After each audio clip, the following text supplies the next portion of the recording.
Hello, Snark Spy reporting in. And this is the Spirit Man, embracer of human good and analyst of fiction. And welcome to the second episode of... Try to recall all where today's episode is Seshi Sensho SymphoGear G. The second season, which I remember was a lot better than the first season. Yep, and has the very Freudian in subtitle of Have Determination to Fists. Really? Yes. Okay then. Yeah, there's a lot more about this season I remember in comparison to the first one, off the top of my head, especially a particular doctor that we'll get to soon. Yeah. So, and ready, and start. So, our very first season and starts off with a fairly familiar note with Tsubasa getting ready for a concert with a brand new character, Maria Cavadinza Eve, who has an extremely hard to pronounce name, so I'll just call her Maria. And she's getting ready for a music concert known as the Queens of Music, because as Maria and Tsubasa are the two highest grossing idols in the entire world. Well, meanwhile, Hibiki and Chris are transporting a relic known as Solomon's Cane, in which I completely forgot to bring up was an actual device that could create noise out of nowhere here in the first season, and Chris is actually using it. But that's not important. But it's only important now, and we actually meet Dr. Jean-Wayne Vercox, whom... Fucking insane guy. Holy shit, he is terrifying. Yeah. He does not even try to pretend that he's not the villain. As everything he says is over the top, hammy, and he's one of the most popular characters in this whole franchise. At least throughout most of the season, because in like literally the first episode or two, you're made to believe he's one of the good guys, right? Like first 5 minutes at best. It's because as we see because on the way to transporting transporting Solomon's Cane to a facility, they're attacked by a bunch more noise. Whereas he shows up her brand new awesome transformation sequence. And Chris gets to show off that she now wears primarily red, as opposed to the black and pink color schemes that she had in the previous season, which makes sense. We're going to be meeting a brand new pink magical girl this season. and the fight against the noise goes off without a hitch before immediately at that point the staff gets stolen by Dr. Vare, who's just like who they believe just kind of died off screen because it was a giant explosion. Because everybody dies in giant explosions. That is a total death guarantee thing to happen. Especially in anime. So, yeah. We actually get to the concert and have an awesome thing where it's then...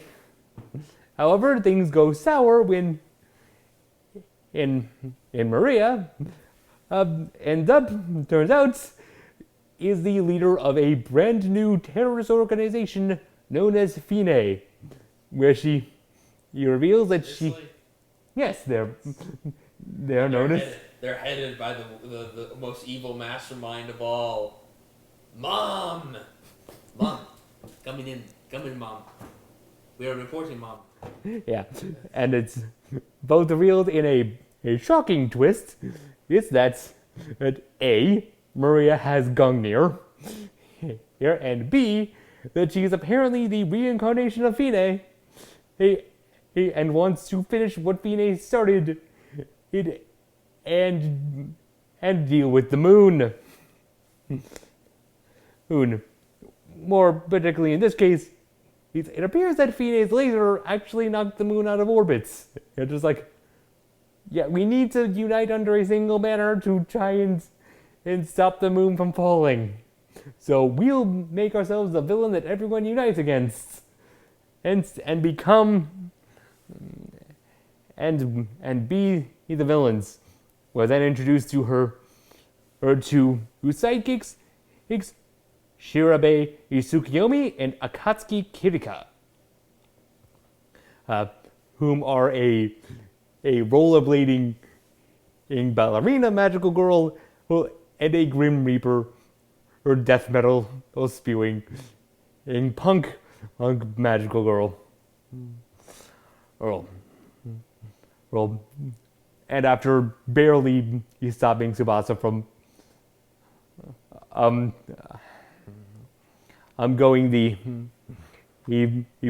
revealing herself as a magical girl to the world, like Maria did, we discover that Hibiki, he is freaking broken and can actually use her swan song to absorb the swan songs of her two friends and fire a gigantic laser.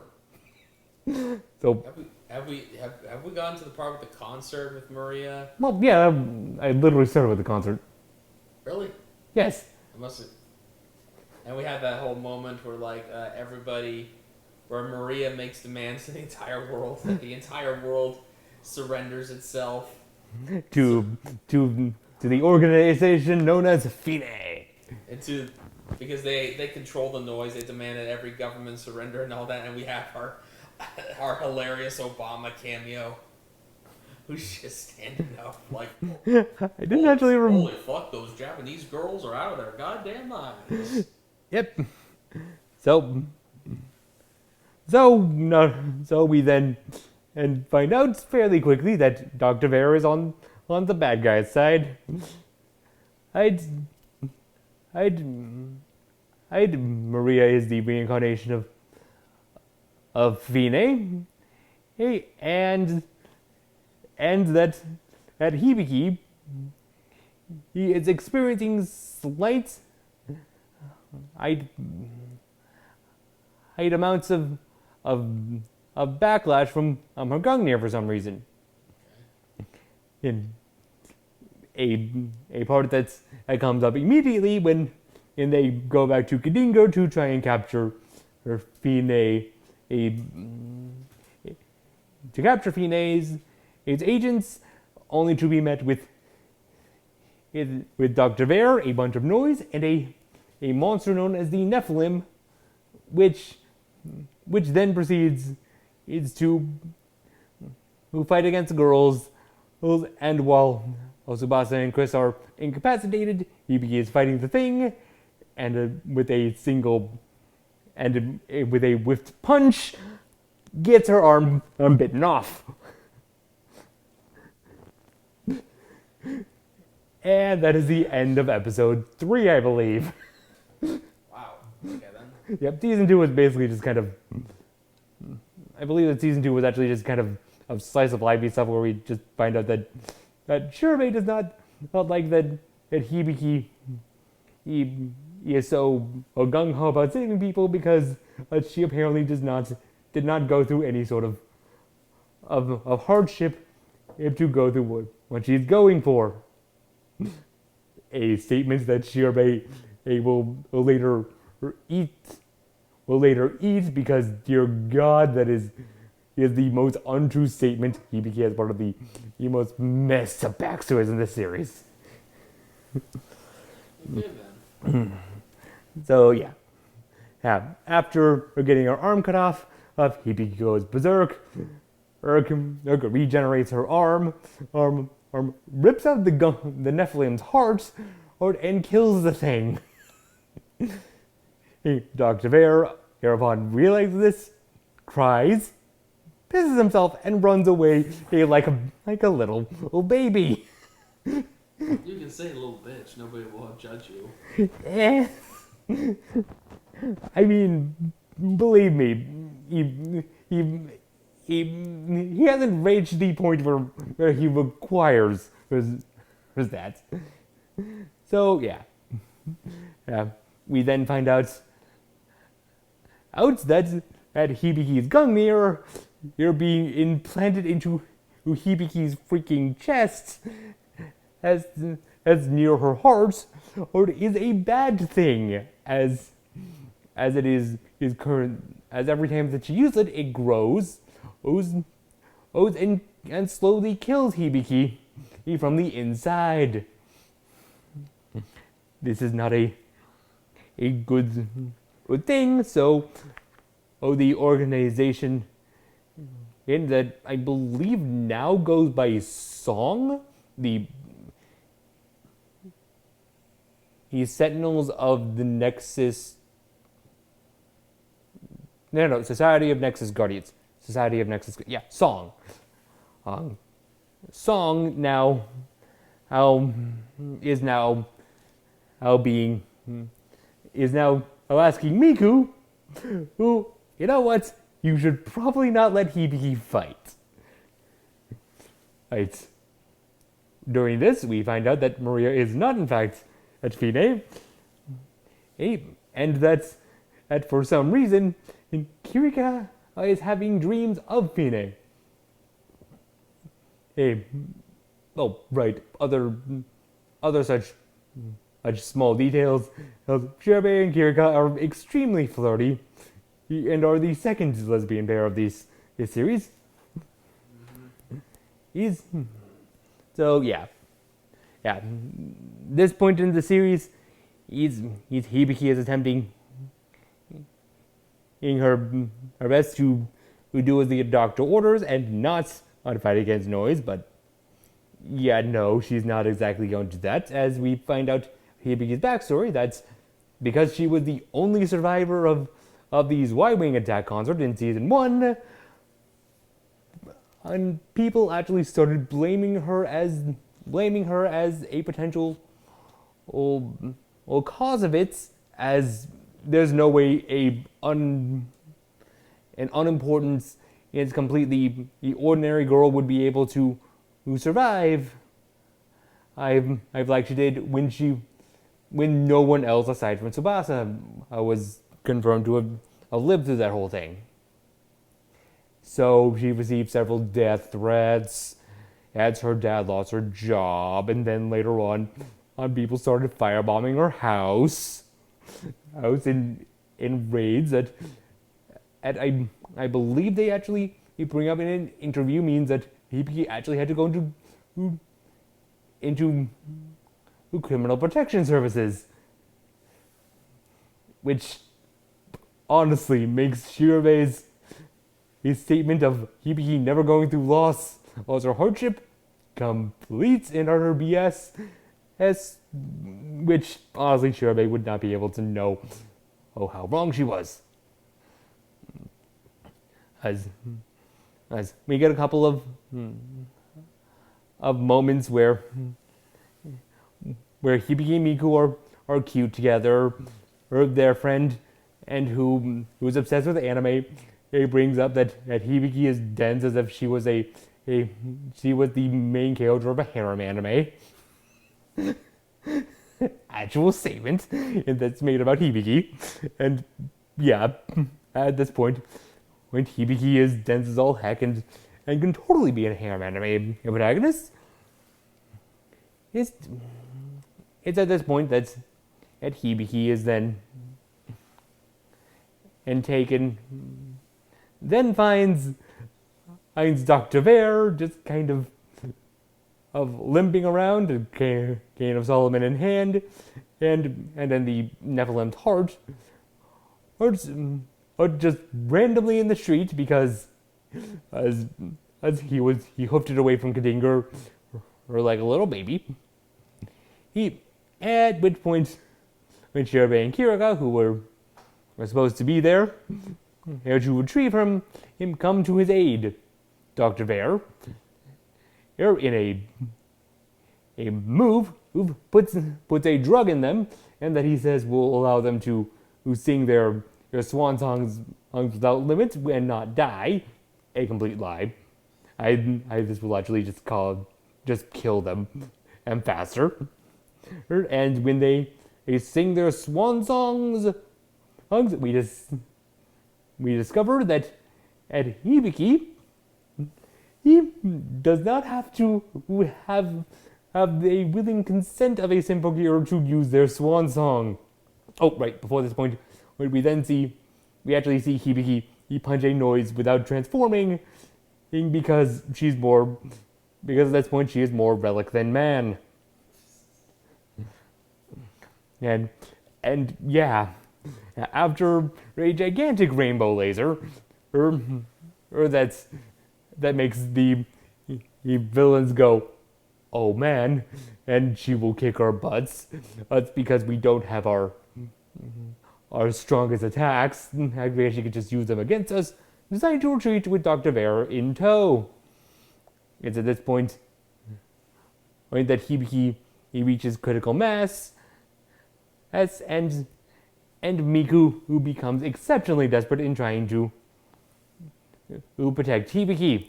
Then, and a little later, Maria and Mom, both decide they need help from our government, and decided on the Americans. And they then go to Tokyo Tower, where Hibiki and Miku are also having a date at this point, to try and distract Hibiki from doing it. Dato. Yep. We're on a dato, okay? Yep. And at this point, Americans, 2 for 2, decide, you know what, we have guns, let's just kill the terrorists. And they say... Those stupid Americans, they never do anything right. They actually say, I quote, our American guns are much quicker and much more ruthless than your little songs. To Maria's face. Oh my god. Yep. I totally forgot that. Yep. And after they accidentally kill a few civilians with their bullets, it's because they're trying to kill Maria and Mom, and are really not picking on where their bullets end up. Maria then kills all of them. So they are 2 for 2 in just betraying the people that they're working with.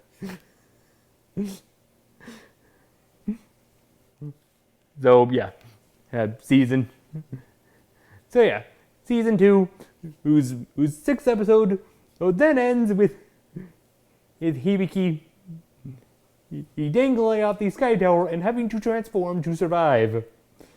We then see that Tokyo Tower blows up with Miku inside, presumably killing Miku.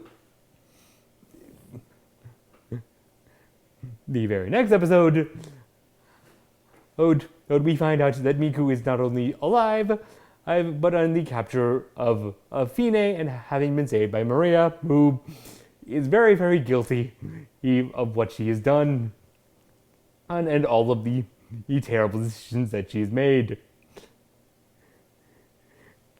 In response to finding out that Miku is in fact alive, Hibiki and Song's first priority, training montage.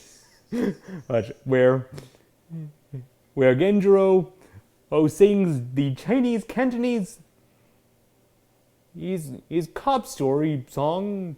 I forget the name of the song, but he sings a song that was originally sung by Jackie Chan, and reminding us again that Genjiro is a complete dork who learns all of his fighting styles from movies and video games. The next point in which we see Ifine, meanwhile, is when Shirobei and Kirika, now realizing that they might not be on the right side, and after Dr. Bear kills a bunch of innocent kids with noise. Yeah, he's an unrepentant bastard. No shit. And a bunch of girders come down, and Kirika seemingly he does the barrier trick that Fine used in season 1, thinking, and it's just like, Kirika's just like, holy crap, I'm the reincarnation of Fine.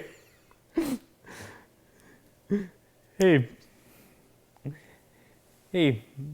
So yeah, next bit on Dr. Vero's atrocity list. He sticks a bunch of noise on an American in naval ship, and they very much specify that it is an American one, and because America gets shit on constantly in this show. So yeah, the heroes, those not wanting to let people who can't fight back die, I mount a rescue. Who where they are. Right.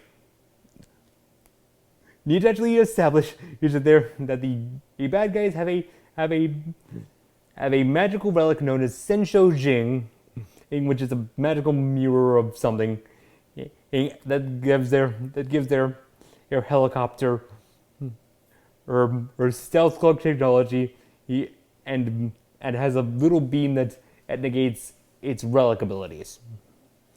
That is important because as it comes up in this particular moment, where during the fight, like Dr. Vare here talks to Miku, who we don't see the end of this. However, the next we see of Miku, who we hear her singing.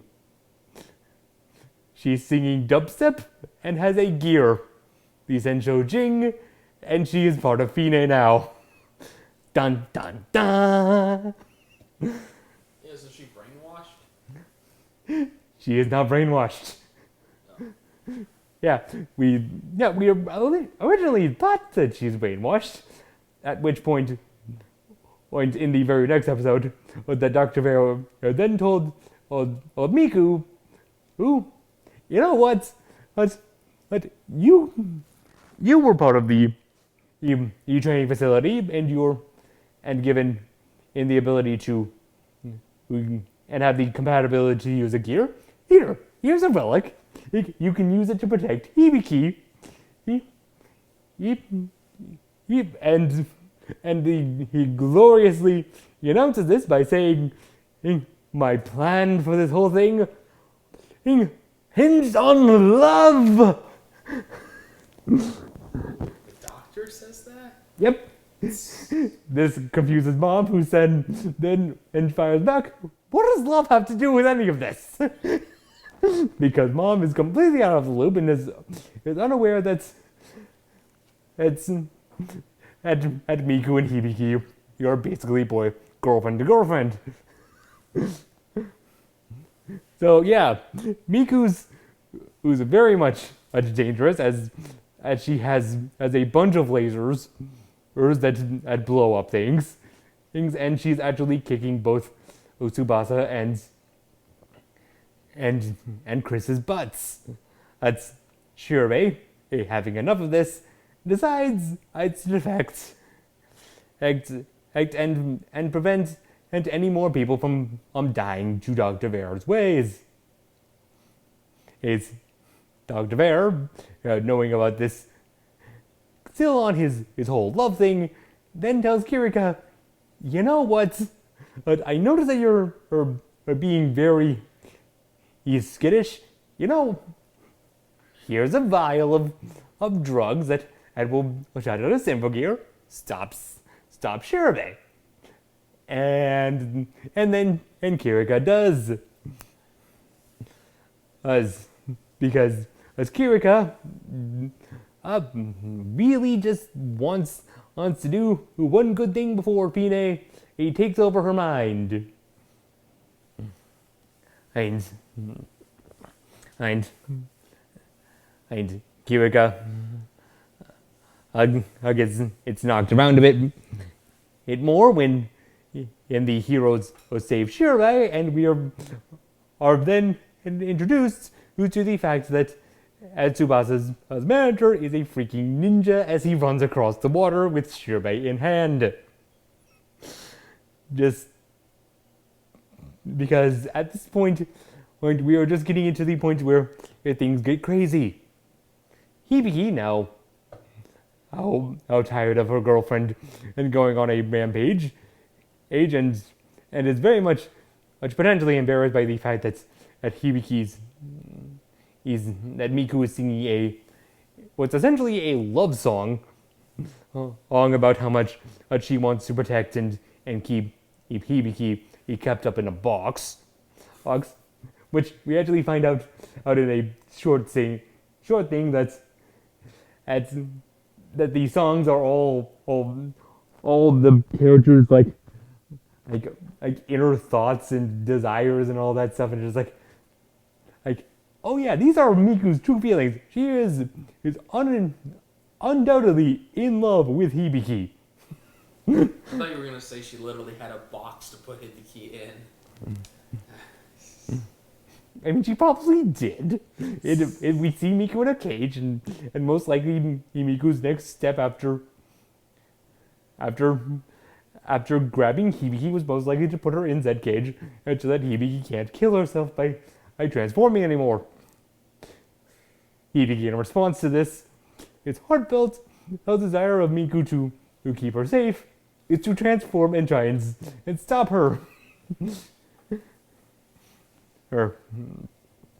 They have a slight heart-to-heart, and Hibiki, ever the quick thinker, in combat, then upon realizing that Gendro pointed out that the SymphoGear is a anti-relic, which means any SymphoGears it hits are automatically destroyed, tackles both her and Miku into one of Miku's lasers, destroying both of their gears.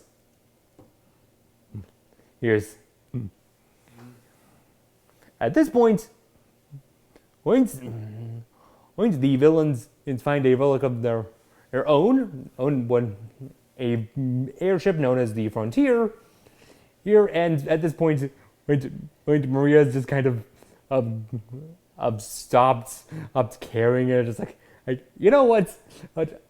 I've made so many terrible decisions. I'm just gonna double down on all the terrible decisions I made. And is fully committed with Dr. Bear. Here, Dr. They get on Frontier, and so does Tsubasa and Chris. When in what's probably another plot twist, Chris shoots Tsubasa. For some reason, it appears that she's defected to the other side again. And this isn't actually the case, as he cut a deal with Dr. Bear so that he would give her the Staff of Solomon, and so she was playing a double agent. And no one was fooled for a second in the actual good guy side. But it still required that Tsubasa and Chris have a rematch from season 1, in which Tsubasa basically wins, and on account of Chris is basically holding back. Like Dr. Bear, here's a plan, and for keeping Chris loyal, an explosive collar that will blow her head off. This lasts as for as long as Tsubasa then cuts the collar off, and Dr. Bear then launches the thing into space. He's revealing that he didn't actually want to save humanity from being destroyed by the moon. He instead wants to make a brand new species of humans, and then says, "You and me, Maria, we're going to be the Adam and Eve of this new species of humans." Which makes him exceptionally creepy. He's slightly less damaged by the fact that Maria is actually one of the few magical girls who's of legal age, being 22 at this point.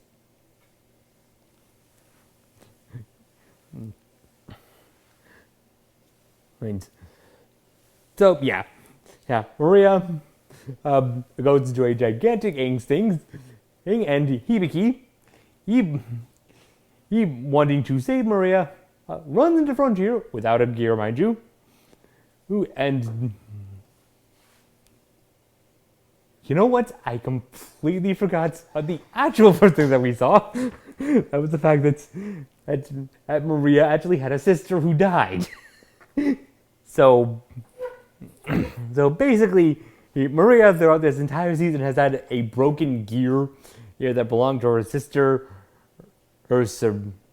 Serena, I think. Yeah, some name. She dies in the first episode. In a parallel to Ukanade. It's not as important as you'd think. But yeah, we eventually find out Shirobei eventually he gets cured of her drugged inability to use a gear, and he gets into a fight with Kirika, where it's revealed that their songs are actually a duet, and that the song is all about how much they love each other, or confirming that yes, they are in fact the second couple in this series. They end up thing, and Shirobei reveals that Kirika is not the one who is the reincarnation of Fine, that she is and was completely keeping it from everyone because she didn't want people to worry.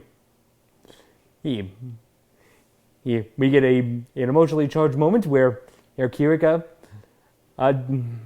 uses an attack that she describes as being able to sever the very soul from the body of a human.